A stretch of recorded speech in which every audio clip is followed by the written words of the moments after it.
Assalamualaikum warahmatullahi wabarakatuh. Bismillah walhamdulillah wassalatu wassalamu ala rasulillah wala hawla wala quwata illa billah amma ba'du. Alhamdulillahirabbil alamin. Teman-teman, kita masih diberikan kesempatan oleh Allah Subhanahu wa taala untuk melanjutkan pada materi yang keempat dalam kelas baca kitab ini. Ya, pada materi yang keempat ini yang akan kita bahas adalah bab i'rab. Jadi di bab sebelumnya kita telah bahas tentang kalam, pembagian kalam, kemudian tanda-tanda isim, tanda-tanda fiil, kemudian rumusnya. Sekarang kita akan mulai masuk kepada bagian i'rab. Ya, i'rab ini sudah nggak asing bagi yang pelajar bahasa Arab. Nah, oke, kita langsung saja lihat materinya. Nah, sebelumnya mengapa kita mempelajari bab i'rab? Ini ada pertanyaan. Kenapa kita harus mempelajari bab i'rab? Jadi di sini ada beberapa uraian. Setelah menentukan suatu kata apakah termasuk isim atau fiil, jadi kita sudah tentukan kalimat ini kalimat isim, kalimat ini kalimat fiil, maka langkah selanjutnya adalah bagaimana cara menentukan tanda bacanya. Oke, kita harus menentukan tanda bacanya. Misalnya saja lafaz alham, ya, alhamdu atau alhamda. Kapan kita harus baca fathah menjadi alhamda, dan kapan kita harus dhammah alhamdu, atau kasroh kapan kita harus baca alhamdi. Jadi kita sudah tentukan alhamdu ini kalimat isim, alhamdu adalah kalimat isim, ik adalah kalimat y karena ditandai dengan z, karena ditandai dengan al. Nah, maka kita harus tentukan apakah alhamdu, apakah alhamda, apakah alhamdi. Ini kita pelajari di bab i'rab. Nah, kita bisa mengetahuinya kalau kita paham tentang istilah yang namanya i'rab. Kalau kita paham i'rabnya, ya, kita tahu i'rabnya ini, tandanya ini, maka kita akan bisa membacanya. Oke, kita langsung saja ke sesi tanya jawab. Nah, pertanyaan pertama, apa yang dimaksud dengan i'rab? Ini pasti sebelum kita bahas lebih detail tentang i'rab, kita akan lihat dulu definisinya i'rab. Jadi sebagai tolak ukur nanti. I'rab adalah perubahan akhir kata dikarenakan adanya perbedaan amil atau penyebab yang masuk pada kata tersebut, baik secara tampak atau dikira-kirakan. Jadi yang namanya i'rab atau dimaksud dengan i'rab adalah perubahan akhir kata, ya. Jadi yang kita lihat nanti akhir katanya. Contohnya saja tadi alhamdu itu menjadi alhamdu atau alhamda atau alhamdi, itu dibahas dalam bab i'rab, ya. Perubahan akhir kata itu namanya i'rab, ya.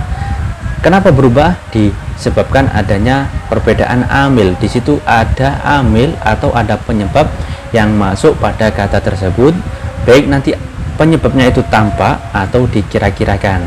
Ini istilah yang harus familiar di diri Anda. Oke, jelas ya di sini i'rab. I'rab adalah perubahan akhir kata disebabkan karena adanya perbedaan amil yang masuk pada kata tersebut, baik secara tampak atau dikira-kirakan. Ini harus hafal definisinya. Kemudian, apa lawannya i'rab? Nah, i'rab di sini punya lawan. Lawan dari i'rab adalah bina. Ya, kalau i'rab nanti tulisannya alif ain ro alif ba. I'rab lawannya dari i'rab adalah bina. Bina itu artinya tetap alias tidak berubah. Ya, jadi i'rab itu berubah akhir kata, kalau bina itu tidak bisa berubah, alias satu lafaz itu bentuknya satu saja, nggak bisa berubah-ubah. Jelas jadi sini. Itu lawannya i'rab adalah bina. Apa itu mu'rab? Tadi ada i'rab, ada bina, sekarang ada mu'rab, ada mabni. Apa itu mu'rab? Mu'rab adalah kata yang bisa berubah akhirnya. Ya, kata yang berubah, yang bisa berubah akhirnya. Kalau mabni, apa itu mabni? Mabni adalah kata yang tidak bisa berubah akhirnya. Jadi kalau i'rab itu adalah perubahannya, kalau mu'rab itu kata yang berubah. Kalau bina itu bentuknya, kalau mabni itu kata yang tidak bisa berubah.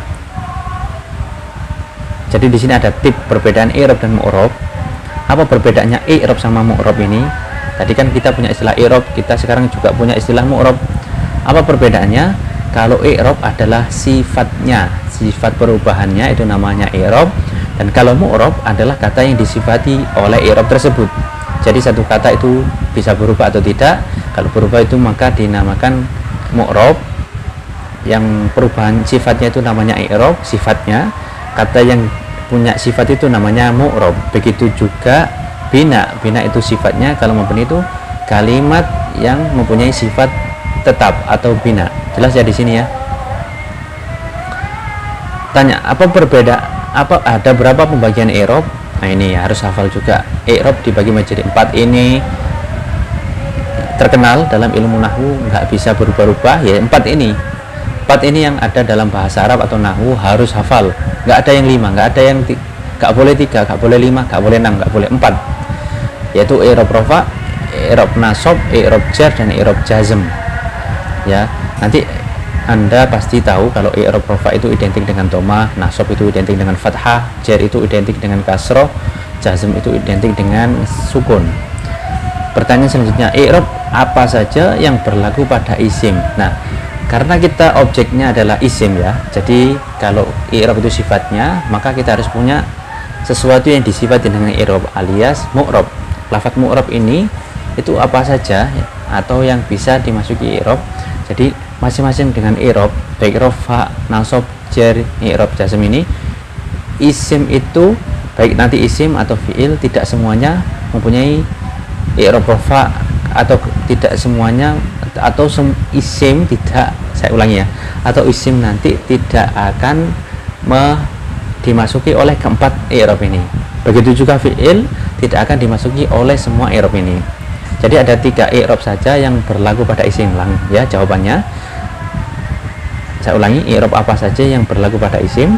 Yaitu 3 i'rab saja yang berlaku pada isim. Hanya 3 i'rab yang berlaku pada isim, yaitu yang pertama i'rab rafa, i'rab nasab, dan i'rab jar.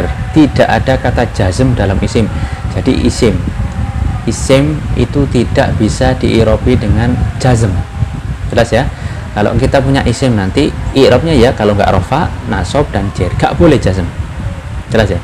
Nggak boleh jazm. Oke. Kalau fi'il bagaimana? I'rab apa saja yang berlaku pada fi'il? 3 i'rab saja yang masuk pada fi'il, yaitu rafa, nasab, jazm. Tidak ada kata jar dalam fi'il. Fi'il nggak boleh jar. Jadi i'rabnya fi'il itu kalau nggak rafa, nasab, jazm, nggak boleh i'rab itu dijarkan. Oke, nanti kita akan masuk pada definisi dari masing-masing. Rafa itu apa, nasab itu apa, jazm itu apa, nanti kita akan masuk. Jadi pembagian i'rab itu ada 4, i'rab rafa, i'rab nasab, i'rab jar, dan i'rab jazm. Jelas ya di sini.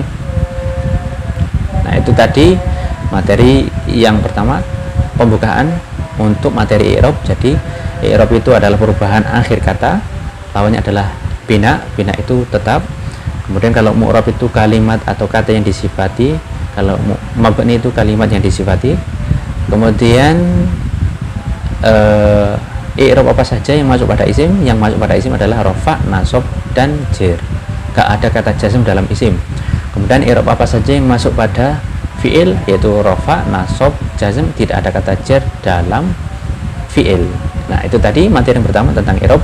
Semoga bisa difahami. Kalau ada pertanyaan silakan bertanya, jangan sungkan untuk bertanya, silakan dihafalkan, silakan difahami. Sampai bertemu di materi selanjutnya.